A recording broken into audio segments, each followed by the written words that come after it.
അപ്പോൾ ഒരു water eating day ചെയ്യാം കേട്ടോ. അപ്പോൾ നമുക്ക് രാവിലെ അമ്പലത്തിൽ നിന്ന് തന്നെ തുടങ്ങാം. നേരെ അമ്പലത്തിൽ പോയി, സൺഡേ ആണല്ലോ. അപ്പോൾ ജിമ്മും കാര്യങ്ങളൊന്നും ഇല്ലായിരുന്നു. അപ്പോൾ ദർശനമൊക്കെ കഴിഞ്ഞിട്ട് തിരിച്ചു വരുന്ന വഴിക്ക് ഒരു ചായ കുടിച്ചു.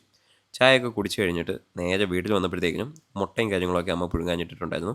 ഞാൻ പിന്നെ അതെല്ലാം കട്ട് ചെയ്ത് പ്ലേറ്റിലൊക്കെ ആക്കി ബീശപ്പവും ഒക്കെ ആയിട്ട് റെഡിയാക്കി വെച്ചു കേട്ടോ. ഇത്തിരി കറിയൊക്കെ എടുത്തിട്ടുണ്ടായിരുന്നേ. അപ്പോൾ ബ്രേക്ക്ഫാസ്റ്റിൻ്റെ കാലറീസ് വരുന്നത് 450 കാലറീസും 24 ഗ്രാം ഓഫ് പ്രോട്ടീനും നമുക്ക് ലഭിക്കുന്നുണ്ട് കേട്ടോ. അപ്പോൾ ബ്രേക്ക്ഫാസ്റ്റ് ഒക്കെ കഴിച്ച് കഴിഞ്ഞിട്ട് ഞാൻ ജസ്റ്റ് കാലറീസ് ഒക്കെ എഴുതി വെച്ചു. പിന്നെ നമ്മുടെ ചിക്കനും കാര്യങ്ങളൊക്കെ എടുത്ത് വെള്ളത്തിലിട്ടെ. പിന്നെ അമ്മയും മാളുവിനെയും ഒരു നിശ്ചയത്തിന് കൊണ്ടുവിടാൻ പോകണമായിരുന്നു.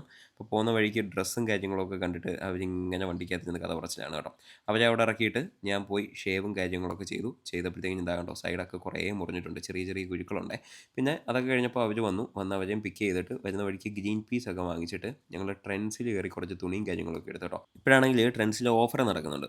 പിന്നെ ഞാൻ വീട്ടിൽ വന്നിട്ട് പെട്ടെന്ന് തന്നെ ചിക്കനൊക്കെ പ്രിപ്പയർ ചെയ്തു, നമ്മുടെ റൈസും കാര്യങ്ങളൊക്കെ പ്രിപ്പയർ ചെയ്തു കേട്ടോ. അപ്പോൾ അതിൻ്റെ ഇടയ്ക്ക് വിശന്നപ്പം ഞാൻ ഇത്തിരി കടല കഴിച്ചേ. പിന്നെ നമ്മുടെ റൈസും ചിക്കനും ഒക്കെ ആയിട്ട് ഞാൻ നമ്മുടെ ലഞ്ചും കാര്യങ്ങളും കഴിച്ചു. 150 ഗ്രാം റൈസ്, 150 ഗ്രാം ചിക്കൻ, ക്യാരറ്റൊക്കെ ആയിട്ടാണ് കഴിച്ചത്. എന്നിട്ട് നേരെ ബോക്സിങ്ങിന് പോയി കേട്ടോ. പുരന്തരം ഞാൻ പിക്ക് ചെയ്തു, എന്നിട്ടാണ് ബോക്സിങ്ങിന് പോയത്. അപ്പോഴത്തേക്കും അഫിലാമൊക്കെ വന്നു, അവനും അച്ഛനുമായിട്ടാണ് വന്നത്. അപ്പോൾ നമുക്ക് നമ്മളുടെ പരിപാടികളൊക്കെ സ്റ്റാർട്ട് ചെയ്യാം. ഒരുപാട് വീഡിയോസും കാര്യങ്ങളൊന്നും എടുത്തില്ല, ബോക്സിംഗ് റിലേറ്റഡ് വീഡിയോസ് നമ്മൾ സെപ്പറേറ്റ് എടുക്കുന്നുണ്ടല്ലോ. പിന്നെ കോറിൻ്റെ എക്സസൈസൊക്കെ ചെയ്തപ്പോഴത്തേക്കും ഞാൻ വല്ലാത്തൊരു അവസ്ഥയിലായെന്ന് പറയാം. പിന്നെ തിരിച്ച് വന്നിട്ട് 2 ഹോൾ ഗ്രെയിൻ ബ്രെഡും 2 എഗ്ഗിൻ്റെ ഓംലേറ്റുമായിട്ട് ഞാൻ ജസ്റ്റ് കഴിച്ചേ. അതൊക്കെ കഴിച്ച് കഴിഞ്ഞിട്ട് നമുക്ക് പുറത്ത് വീഡിയോ എടുക്കാൻ പോകണമായിരുന്നു മാളുവിൻ്റെ. അപ്പോൾ അതൊക്കെ കഴിഞ്ഞപ്പോഴത്തേക്കിനും പുരന്തർ അവിടെ നിന്നാണ് ഫുഡൊക്കെ കഴിച്ചത്. ഞാനൊരു എഗ്ഗ് ഓംലേറ്റിൽ നിന്ന് ലേശം എടുത്ത് കഴിച്ചു കേട്ടോ.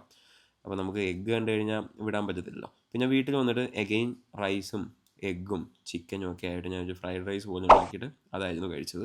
ഇതിൻ്റെ റെസ്പോൺസ് പോലെ നമുക്ക് ബാക്കി വീഡിയോസൊക്കെ ഇടാം. അപ്പോൾ stay strong, stay healthy, do follow. Bye bye.